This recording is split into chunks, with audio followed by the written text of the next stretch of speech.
सावधान, मां लक्ष्मी ने स्वयं कहा है, अगर घर की ये 5 चीज किसी को दे दी जाए तो धन संपत्ति ही नहीं, सुख शांति भी सदा के लिए छिन जाएगी।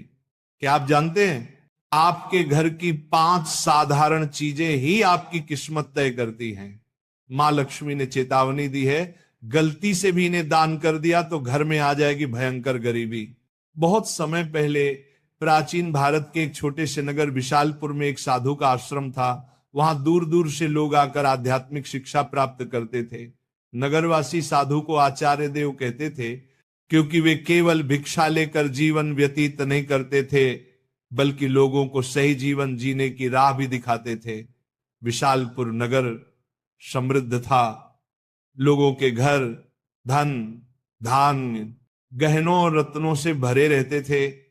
नगरवासी मानते थे कि यह सब माता लक्ष्मी की कृपा से ही है। नगर के बीचों बीच माता लक्ष्मी का एक भव्य मंदिर था। रोज शाम को वहां दीपक जलाए जाते, घंटियों की ध्वनि गूंजती और पूरा वातावरण श्री ह्रीं श्री महालक्ष्मी नमः के मंत्रों से पवित्र हो जाता। लेकिन एक परिवार ऐसा भी था जो नगर में सबसे समृद्ध होने के बावजूद धीरे धीरे कंगाल होने की ओर बढ़ रहा था। यह परिवार था वसुदेव जी का। वसुदेव जी नगर के सबसे बड़े व्यापारी थे। उनके पास सोने चांदी के ढेर थे, नौकर चाकर थे और अनाज के कोठार भरे रहते थे। फिर भी कुछ वर्षों के भीतर उनका घर वीरान होने लगा। धन की जगह कर्ज बढ़ने लगा, नौकर छोड़कर जाने लगे और घर में अशांति फैल गई। लोग हैरान थे कि ऐसा क्यों हो रहा है, आखिर माता लक्ष्मी की कृपा एक समृद्ध घर से क्यों उठ गई। वसुदेव जी भी परेशान थे। एक रात वे चिंतित होकर सो रहे थे, तभी उन्हें एक स्वप्न आया। स्वप्न में माता लक्ष्मी प्रकट हुई। उनके मुखमंडल से दिव्य आभा निकल रही थी। 4 हाथों में कमल, शंख, गदा और सोने के सिक्कों की वर्षा करने वाला पात्र था। उनकी मुस्कान शांति और कृपा से भरी थी, लेकिन आंखों में एक कठोर सत्य छिपा था। माता बोली, वसुदेव तुम दुखी क्यों हो? क्या तुम्हें याद नहीं कि धन की रक्षा करना भी एक तपस्या है? तुमने अपने घर की 5 पवित्र वस्तुएं बार बार दूसरों को देकर मेरे निवास को अशुद्ध कर दिया, इसलिए मैं तुम्हारे घर से विदा हो गई। वसुदेव ने हाथ जोड़कर कहा, मां मुझे क्षमा करें, कृपया मुझे बताइए कि वे 5 वस्तुएं कौन सी हैं जिन्हें देने से घर में गरीबी आती है। माता ने कहा, यह रहस्य मैं बताऊंगी, परंतु ध्यान रहे ये केवल तुम्हारे लिए नहीं बल्कि पूरे नगर और संसार के लिए शिक्षा है। 5 वस्तुएं कभी भूलकर भी घर से बाहर नहीं देनी चाहिए, क्योंकि ये वस्तुएं मेरे निवास की जड़ें हैं। इन्हें खोने से घर निर्धन और अपवित्र हो जाता है। इतना कहकर माता अदृश्य हो गई। वसुदेव घबरा कर उठ गए। उनका शरीर पसीने से तरबतर था।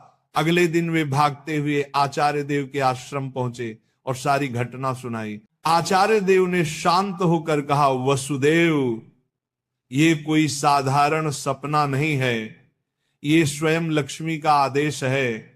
अब तुम्हें धैर्य रखना होगा।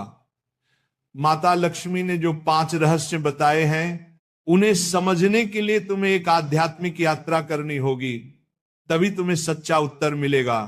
और इस प्रकार यात्रा शुरू हुई। वसुदेव ने अपनी पत्नी सुभद्रा और बेटे माधव के साथ नगर छोड़ दिया और आचार्य देव के आदेश पर हिमालय की ओर प्रस्थान किया।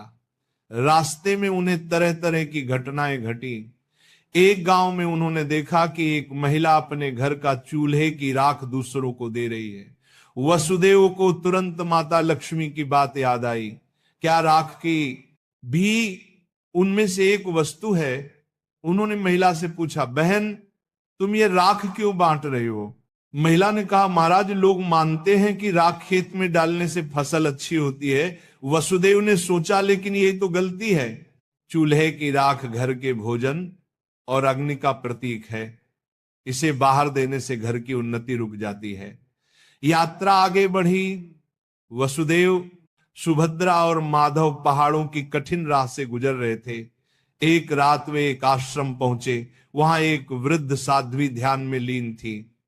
साध्वी ने वसुदेव को देखकर मुस्कुराते हुए कहा, तुम्हें लक्ष्मी माता के 5 रहस्य जानने हैं ना? ध्यान से सुनो। ये पहली वस्तु है चूल्हे की राख। इसे किसी को मत दो, ये घर की लक्ष्मी को बाहर कर देती है। वसुदेव ने प्रणाम किया और रहस्य को याद कर लिया। दूसरे दिन वे आगे बढ़े। एक गांव में देखा कि लोग अपने घर से झाड़ू निकालकर दूसरों को दे रहे।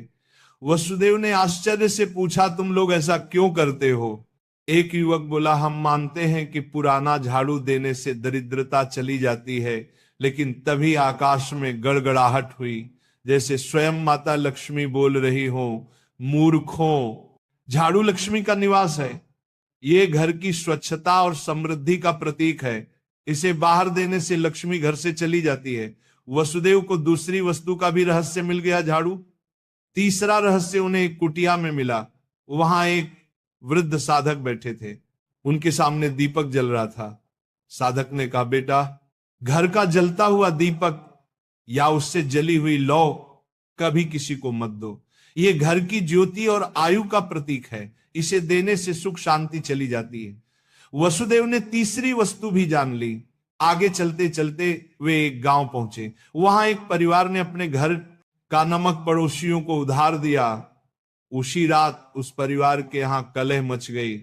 साध्वी ने समझाया, नमक रिश्तों की मिठास और स्थिरता का प्रतीक है। घर का नमक देना लक्ष्मी को अपमानित करना है। अब वसुदेव को चौथी वस्तु भी मिल गई, नमक। अंततः हिमालय के पास एक गुफा में तप करते एक योगी ने अंतिम रहस्य बताया। योगी बोले, वसुदेव, 5वीं वस्तु है कपड़े का कोना या पल्लू। महिलाएं अक्सर पुराने कपड़े का पल्लू काट कर दे देती हैं, लेकिन यही स्त्री की लक्ष्मी और घर की मर्यादा का प्रतीक है। इसे देना घर के भाग्य को काटना है। अब 5 वस्तुएं स्पष्ट थी। पहला, चूल्हे की राख। दूसरा, झाड़ू। तीसरा, जलता दीपक। चौथा, नमक। 5वां, कपड़े का कोना। वसुदेव ने कृतज्ञ होकर योगी को प्रणाम किया। अब 5 रहस्यों को जानकर वसुदेव अपनी पत्नी सुभद्रा और पुत्र माधव के साथ नगर की ओर लौटने लगे। रास्ते भर वे मन ही मन माता लक्ष्मी के उपदेशों को दोहराते रहे। नगर पहुंचते ही उन्होंने सबसे पहले आचार्य देव के चरणों में प्रणाम किया और पूरी यात्रा का वर्णन किया। आचार्य देव ने मुस्कुराकर कहा, वसुदेव, तुम्हें अब सच्चा ज्ञान मिल गया है। इन रहस्यों को केवल अपने तक सीमित मत रखना, बल्कि नगरवासियों को भी बताओ, ताकि वे भी लक्ष्मी के अपमान से बच सके। आचार्य देव की आज्ञा पाकर वसुदेव ने नगर के बीचों बीच सभा बुलाई। सभा में नगर के लोग बड़ी संख्या में उपस्थित हुए। वसुदेव ने हाथ जोड़कर कहा, बंधुओं, मैं स्वयं अपनी गलतियों के कारण निर्धनता और कष्ट का भागी बना। माता लक्ष्मी ने मुझे स्वप्न में दर्शन दिए और बताया कि 5 वस्तुएं कभी घर से बाहर नहीं देनी चाहिए। इतना कहकर उन्होंने क्रम से सब समझाया। पहली वस्तु है चूल्हे की राख, दूसरी झाड़ू, तीसरी जलता दीपक, चौथी नमक और 5वीं कपड़े का कोना। लोगों ने आश्चर्य और श्रद्धा से यह बातें सुनी। तभी आकाश में एक दिव्य प्रकाश फैला और माता लक्ष्मी स्वयं प्रकट हुई। उनके प्रकट होते ही वातावरण में सुगंध फैल गई। मंदिरों की घंटियां अपने आप बज उठी और लोग भाव विभोर होकर उनके चरणों में झुक गए। माता बोली, वसुदेव ने जो कहा वह सत्य है। तुम सब जान लो कि ये 5 वस्तुएं मेरे निवास की जड़ हैं। जो इन्हें बाहर देता है वह अपने ही घर से मुझे विदा करता है। ये कहते ही माता ने वसुदेव के घर की ओर हाथ उठाया और देखते ही देखते उनके घर में फिर से समृद्धि लौट आई। कोठार भर गए, नौकर लौट आए और पूरे घर में शांति का वास हो गया। नगर के लोग ये चमत्कार देखकर स्तब्ध रह गए और माता लक्ष्मी के जयकारे करने लगे। नगर में अब यह शिक्षा फैल गई कि कोई भी व्यक्ति घर की 5 वस्तुएं बाहर न दे। लोग अपने घरों में सावधानी रखने लगे।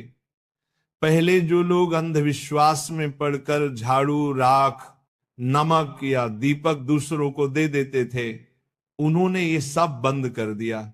नगर में धीरे धीरे हर घर में समृद्धि लौटने लगी।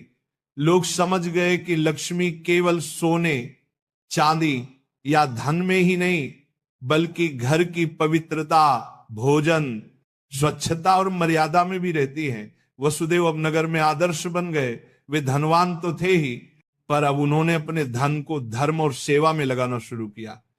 उन्होंने गरीबों के लिए अन्न क्षेत्र बनवाया, परंतु घर की 5 वस्तुएं देने से हमेशा इनकार करते। जो भी उनसे ये चीजें मांगता वह विनम्रता से कह देते, भाई ये माता लक्ष्मी की मर्यादा है, इन्हें देने से मेरे ही नहीं तुम्हारे घर की भी समृद्धि घट जाएगी। लोगों ने भी इस शिक्षा को हृदय से स्वीकार कर लिया। समय बीतने पर नगर विशालपुर दूर दूर तक प्रसिद्ध हुआ कि वहां न तो कोई निर्धन रहता है और न ही किसी के घर में कलह होती है। ये सब केवल माता लक्ष्मी की शिक्षा का परिणाम था।